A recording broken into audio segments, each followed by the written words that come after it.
కనీసం ఒక్క రూపాయైనా ఏ అక్కకైనా ఏ చెల్లెలకైనా ఇచ్చారా అని చెప్పి ఈ ప్రభుత్వాన్ని నేను ప్రశ్నిస్తా ఉన్నా. అదేవిధంగా నిరుద్యోగ పెట్టి నెలకు 3,000 రూపాయలు, సంవత్సరానికి 36,000 రూపాయలు, 72,000 రూపాయలు ప్రతి నిరుద్యోగికి ప్రతి యువకుడికి ప్రభుత్వం బాకీ ఉంది. కనీసం ఒక్క రూపాయైనా ఇప్పటి వరకు వచ్చిందా అని చెప్పి ప్రతి ఒక్కరిని కూడా నేను అడుగుతా ఉన్నా. ఎన్నికల ముందు చెప్పారు బాబు వస్తే జాబ్ వస్తుందన్నారు. బాబు వచ్చినాడు, జాబ్ రాకపోగా కాలేజీల్లో ఇరుక్కున్న సర్టిఫికేట్ కూడా ఎక్కి రావడంలా. వీళ్ళు స్టేజ్ మీద వేసినట్టు అప్పుడు చెల్లించలేదు కాబట్టి ఇది పరిస్థితి. బాబు వచ్చిన తర్వాత ఆరోగ్యశ్రీ పరిస్థితి అధ్వానమైన పరిస్థితి. 4,000 కోట్ల రూపాయల బకాయిలు ఉన్నాయి. హాస్పిటల్లకు బిల్లులు కట్టరు. పేదలకు ఆరోగ్యశ్రీ కింద వైద్యం అందే పరిస్థితి కనిపించిన పరిస్థితి మనం చూస్తా ఉన్నాం. అదేవిధంగా ఫీజు రీయింబర్స్మెంట్ పరిస్థితి మనం చూస్తా ఉన్నాం. పూర్తిగా నిర్వీర్యం అయిపోయింది. జగనన్న ఉన్నప్పుడు మనకు చేయూత పథకం వచ్చేది, ఆసరా పథకం వచ్చేది, అన్నమో వచ్చేది, కాపు నేస్తం వచ్చేది, ఈబీసీ నేస్తం వచ్చేది. ఎన్నో పథకాలతో జగనన్న ప్రతి ఇంటికి కూడా చేరువైన పరిస్థితి మనం చూసినాం. వీళ్ళు జగనన్న కంటే 3 ఎక్కువ ఇస్తామని చెప్పి అధికారంలోకి వచ్చారు. అధికారంలోకి వచ్చిన తర్వాత పూర్తిగా వచ్చే పథకాలను కూడా పూర్తిగా నిర్ణయం చేసిన పరిస్థితి మనం చూస్తూ ఉన్నాం. మరి ఈరోజు వాలంటీర్ల గురించి కూడా వాలంటీర్లకు 5,000 కాదు మీకు 10,000 ఇస్తామని చెప్తున్నారు. ఇవాళ 10,000 కాదు కదా, 5,000 కాదు కదా, వాళ్ళకున్న ఉద్యోగంలో తీసేస్తున్నారు లాస్ట్కు. అది ఈ ప్రభుత్వం చేసిన ఘనకార్యం అని చెప్పి మీ అందరికీ మనం చేస్తా ఉన్నా. ఈ 2 సంవత్సరాలుగా యువతను, మహిళలను, రైతులను, ముఖ్యంగా గతంలో రైతు భరోసా కింద మనం చెప్పినట్టు మనం అమలు చేస్తాం. ఎన్నికలప్పుడు చంద్రబాబు నాయుడు గారు ఏం చెప్తున్నారు? కేంద్రంతో సంబంధం లేకుండా ఏడాదికి 20,000 ఇస్తానని చెప్పి 2 సంవత్సరాలకు 40,000 రూపాయలు గాను ఇప్పటి వరకు ఇచ్చింది కేవలం 12,000 రూపాయలు అనే విషయాన్ని మీ అందరికీ మనం చేస్తాం. 12,000 రూపాయలు ఇచ్చి తర్వాత ఇప్పటి వరకు ఇన్పుట్ సబ్సిడీలు చెల్లించడంలా, పంటల బీమాలు చెల్లించడంలా, సరిగ్గా విత్తనాలు ఇవ్వడంలా, సరిగ్గా ఎరువులు ఇచ్చే పరిస్థితి కూడా ఈ ప్రభుత్వంలో లేదని మనమంతా కూడా గమనిస్తా ఉన్నాం. ఎరువులు కూడా సరిగ్గా ఇవ్వలేని పరిస్థితులు మనమంతా కూడా గమనిస్తా ఉన్నాం. ఇంత అధ్వానమైన పరిస్థితులు మనం చూస్తా ఉన్నాం. అంతేకాకుండా రైతులకు సకాలంలో అందాల్సిన పంటల బీమా ఇన్పుట్ సబ్సిడీ కూడా అందించిన పరిస్థితులు లేవు. మరి మాదిరి వ్యవసాయాన్ని పూర్తిగా నీరుగార్చారు. వ్యవసాయాన్ని పూర్తిగా ఇబ్బందుల్లోకి నెట్టింది ఈ కూటమి ప్రభుత్వం అధికారంలోకి వచ్చిన తర్వాత. రైతులను నష్టేటా నడిచింది ఈ కూటమి ప్రభుత్వం. మరి పిల్లలకు సంబంధించి ఒక్కసారి ఆలోచించండి. బయటకెళ్లే పిల్లల సంబంధించి గతంలో మనం 5 సంవత్సరాల పాటు ప్రతి ఏడాది అమ్మఒడి పథకం కింద డబ్బులు ఇచ్చాము. వీళ్ళు వచ్చి 2 సంవత్సరాలు అవుతాము. 2 సంవత్సరాల్లో ఒక్కసారి అమ్మఒడి పథకం ఇచ్చినారు. 3వ సంవత్సరంలో బడులు అప్పుడే తెచ్చినారు. ఇప్పటి వరకు ఇంకా 3వ సంవత్సరానికి సంబంధించిన అమ్మఒడి డబ్బులు ఇంకా ఇవ్వాల. దాంతోపాటు బడులకు పోయే పిల్లలకు ఒకప్పుడు స్కూల్ తెరిచేలోనే పుస్తకాలు, బ్యాగు, షూస్ అన్ని జగన్మోహన్ రెడ్డి గారి విద్యా కానుక రూపంలో అన్ని చేర్చేవారు. ఇవాళ బడికెళ్ళే పిల్లలు లాస్ట్ ఇయర్ సంబంధించిన పాత బ్యాగు, పాత షూజు, పాత బట్టలు వేసుకొని స్కూల్కి వెళ్లాల్సిన పరిస్థితి మనం చూస్తా ఉన్నాం. ఈ మధ్య ఈ మాదిరి పిల్లల మీద ఏమాత్రం శ్రద్ధ లేని పరిస్థితి మనం చూస్తా ఉన్నాం. మరి ఇంత ఘోరంగా, ఇంత అధ్వానంగా మీ పరిపాలన చదువుకునే పిల్లల నుంచి వృద్ధుల వరకు ఏ ఒక్కరిని ఎదురుపట్టకుండా అందరూ మోసం చేసిన ఈ ప్రభుత్వంలో మరి కూటమి పార్టీలు ఏ మొహం పెట్టుకొని నిన్నటి రోజున పులివెందుల్లో బైక్ ర్యాలీ చేశారు. విజయోత్సవ ర్యాలీ అంట. దేనికి విజయోత్సవ ర్యాలీ? ఏం సాధించినాయని విజయోత్సవ ర్యాలీ? ప్రజలకు 2 సంవత్సరాలు విజయవంతం వెన్నుపోటుపోతున్నందుకే విజయోత్సవ ర్యాలీ అని చెప్పిన ఏం సాధించినందుకు ఈ నియోజకవర్గంలో మెడికల్ కాలేజీ జగన్మోహన్ రెడ్డి గారు తీసుకొచ్చారు. నిర్మాణ పనులు కంప్లీట్ చేశారు. తీసుకొని వచ్చిన తర్వాత 2024-25 సంవత్సరానికి సంబంధించి ఎన్ఎంసీ కేంద్ర ప్రభుత్వము 50 సీట్లు మంజూరు చేసింది. మనకు 50 సీట్లు ఎంబీబీఎస్ సీట్లు 50 సీట్లు మంజూరు కూడా చేసింది 2024 సంవత్సరంలో. ఆ వచ్చిన సీట్లలో వెనక్కి వద్దు అని చెప్పి వెనక్కి రాసిన దద్దమ్మ ప్రభుత్వం కాదండి. మరి ఏమో ఉండేటనే విజయోత్సవ ర్యాలీ చేస్తుండడం నాకు అర్థం కాదు.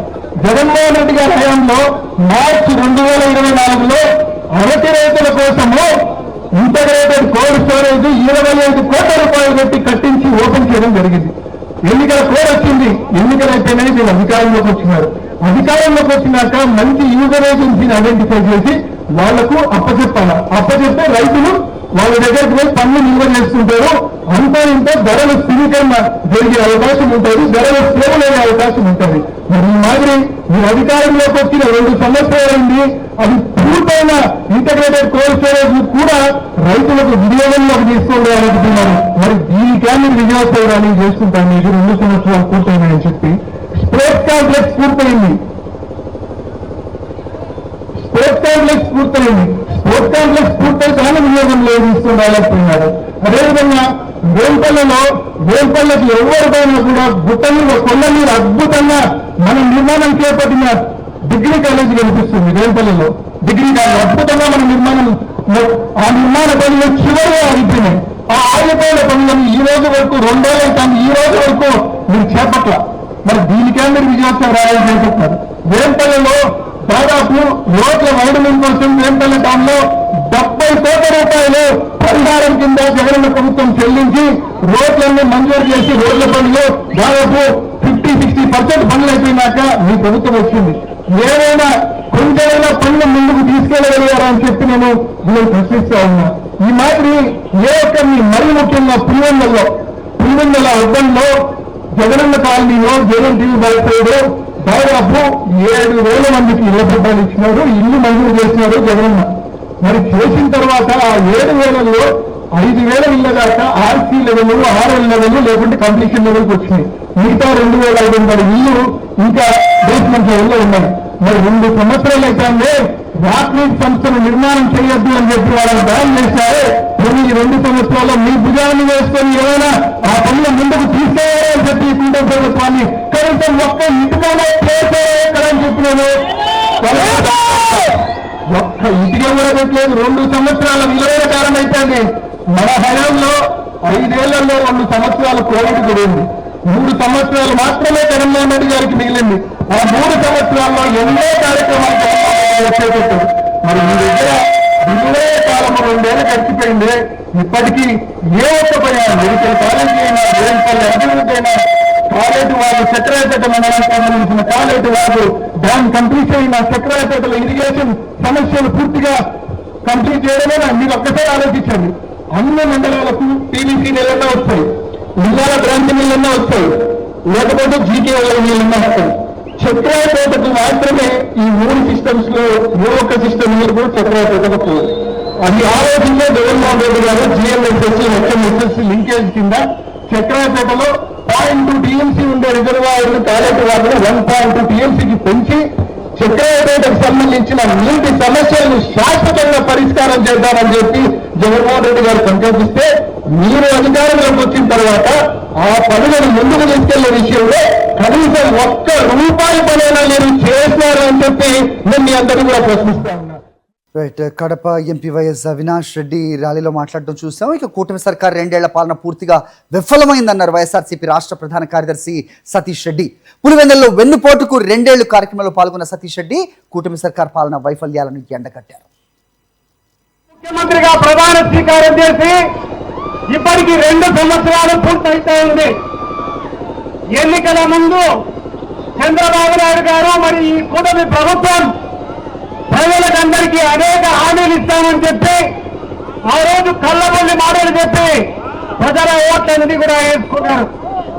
మరి మనందరికీ కూడా తెలుసు, వాళ్ళు ఇచ్చేటువంటి 143 హామీలతో పాటు 50,000 రూపాయలు ప్రతి సంవత్సరం కేంద్ర ప్రభుత్వం యొక్క సహాయం మినహాయింపు చేస్తూ రాష్ట్ర ప్రభుత్వం తరఫున 20,000 రూపాయలు ప్రతి సంవత్సరం ఇస్తామని చెప్పారు. సోదరులారా, మీరు ఎవరిగా చెప్పండి, తెలియదు 7 సోదరులు మీకు ఎవరికైనా ఇప్పటికి 40,000 రూపాయలు కావాలా?